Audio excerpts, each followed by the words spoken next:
môi khúc này ai phian này sắc là vil bula lâu ôm ạ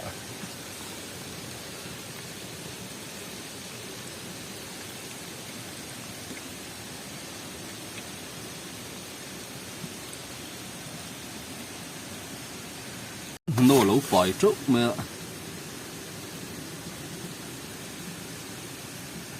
như thế là thì nấu tê phát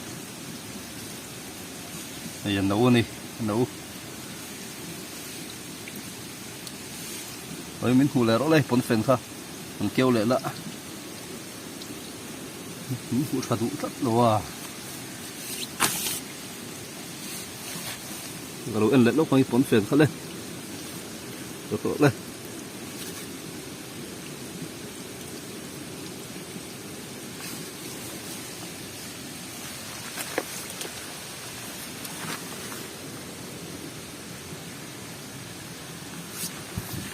xí tắm xí ạ nấu phở vài chỗ này nấu vài nem em mình này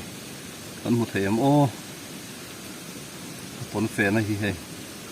nấu té khát vết mình này ai phiền này ạ này bác chú run vác chuột bếc hay cô rủ đâu cô chẳng exoskeleton vẫn tiếng bốc lên này chị rồi này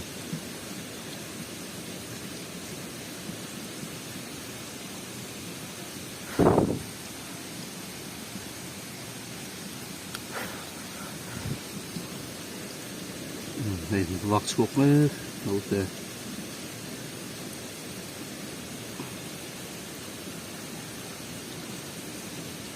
hàng là lốc chơi hàng chuột lại hoa lòng chơi hàng măn đòn lẩu chơi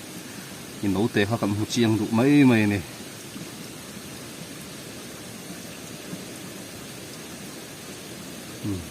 phải trốn này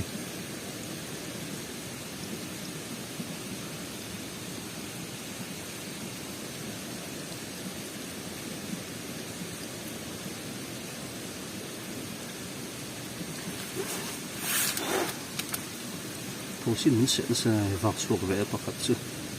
đằng thôi xuân lọ mà rình nè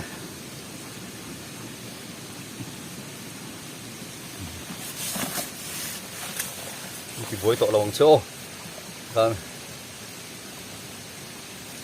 đi tụ đàn ra ngầm rộ lên